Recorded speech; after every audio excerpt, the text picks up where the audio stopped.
నా కల్లోకి వస్తున్నావే బాబు. అవునా, ఏంజల్లాగే వచ్చుండే కదండి. ఓమో, నీ మొహానికి అంత సీన్ లేదులే. ఫోన్ ఓపెన్ చేస్తే చాలు ఒలక్కో ఒలక్కో ఒలక్కో. పాపం చిన్నపిల్లలు ఎవరో దర్చుకున్నట్టుండ్రు. కల్లో కూడా వాళ్ళని వదిలిపెట్టవా నువ్వు? పాపం చలిసరం ఏమన్నా వచ్చిందేమో కనుక్కో. అదేంటండి పుసుకున అంత మాట అనేసారు? మీకు నచ్చలేదని ఎవరికి నచ్చునా నేను? ఇదిగో మీరు ఇలా అన్నారంటే నేను అసలు వీడియోనే చేంజ్ చెప్తుండా. అబ్బా, ఆ పని చేయతలే, సగం దరిద్రం వదిలిపోద్దా. చెయ్యనులే గాని నెలలో ఒక 50,000 అకౌంట్లు వేసేయండి. సరిపోయింది పో సంబడం. అయ్యే ఉంటే ఈ వీడియోలు ఎందుకు చూస్తా కూర్చుంటాం?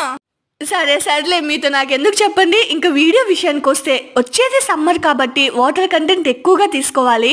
ఇంకా నా గురించి మీకు తెలిసిందే కదా, పనిలో పడితే తిండి తిప్పలు అస్సలు పట్టించుకోను, వాటర్ అయితే అస్సలు తీసుకోను. వాటర్ కంటెంట్ తక్కువైతే యూరిన్ ఇన్ఫెక్షన్, బాడీ డిహైడ్రేషన్, ఇలా ఎన్నో ప్రాబ్లమ్స్ వస్తాయి. పొరగడుపుతో ఇలా కొబ్బరి నీళ్లు తాగడం వల్ల మన ఒంట్లో ఉన్న వేస్టేజ్ అంతా యూరిన్ లో వెళ్ళిపోతుంది. ట్రై చేయండి, చాలా ఫ్రెష్ గా ఫీల్ అవుతారు.